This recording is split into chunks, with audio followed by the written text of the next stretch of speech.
বাংলাদেশে ক্লিনারের চাকরি মনে করেন যে নর্দমার ভিতরে ডুব দিতে হবে আর ময়লা খুঁজে এরকম করে মনে হয় ফেলতে হবে, কিন্তু ওই রকম না।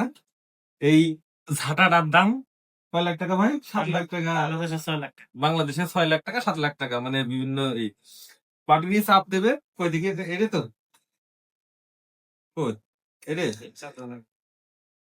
অটোমেটিক ফেলে দাও, তাই তো? হ্যাঁ, এবার বন্ধ করে দিবেন। মানে সবকিছু ডিজিটাল এবং অটোমেটিক, তাই তো?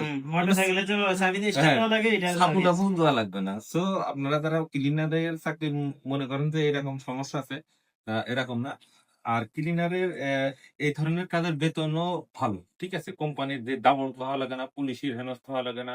আমরা যেরকম এজেন্ট ফিসার লোক, পুলিশ আপনি রাস্তাতে পুলিশ গেলে আমরা খেতে মারি তোর বাগানে, ঠিক আছে। এইসব চাকরিতে এরকম কোনো সিস্টেম নেই। কোম্পানির ভিতরে কাজ, আর এগুলো তো কমপ্লিট ফ্যাক্টরি, এর ভিতরে পুলিশে আসবেই না, ঠিক আছে। এরকম ভাগাও লাগবে না, আর বেতনও তো মনে হয় ভালো। বেতন এরকম কত বলবেন? 12 ঘন্টায় 102 টাকা দিই। 12 ঘন্টায় 102 রিঙ্গিত দেয়, ঠিক আছে। ভিসা লাগাতে কি আলাদা টাকা দেওয়া লাগে? 50 টাকা। ভিসা লাগাতে খরচ লাগে না, এদের সবই কোম্পানি খরচ।